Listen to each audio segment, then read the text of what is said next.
Hello hello. अरे happy new year. का कहता रहा बोला ना। अरे हैप्पी न्यू ईयर। ए हमार डियर पियले बानी बियर। बा का रात के फोन करो तरह भोरे करी है। अरे बाबू आओ ना पार्टी करना है। ना ना पार्टी नहीं तुम्हें चुम्मा चाटी करना है।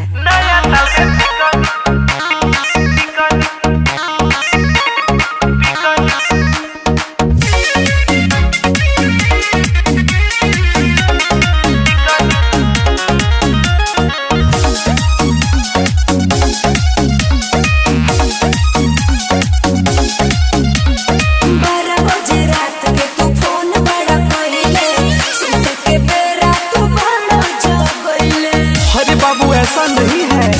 चुप रहा।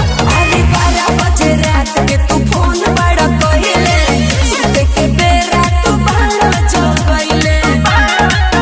रात के बात के करो बताई बुतना का नया साल में पिकनिक मनाई बुकिना बनैले बानी अंडा चावल खाई बुकिना।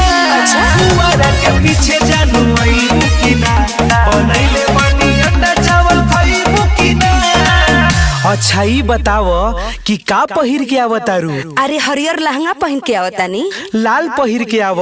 बक पागल हरियर पहन के आवतानी कि रास्ता क्लियर रही। ओके बेबी। म्यूजिक बाय रजनी राजा।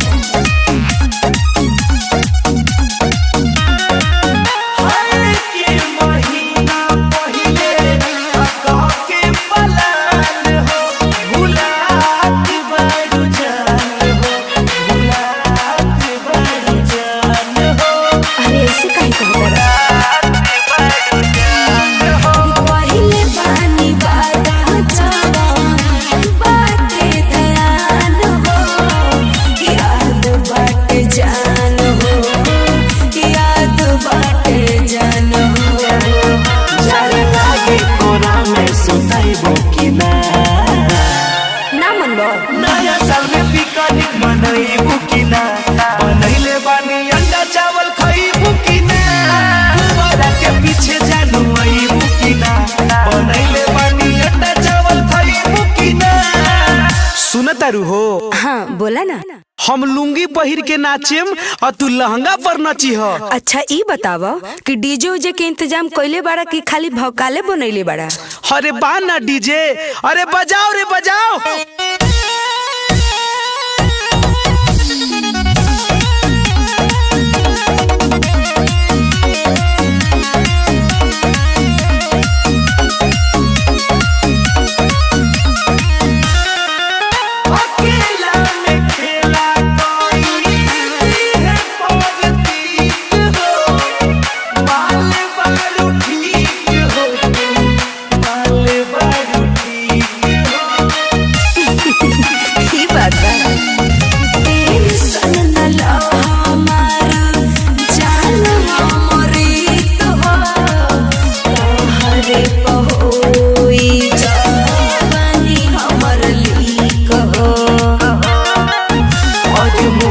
के गले लगई बुकिना।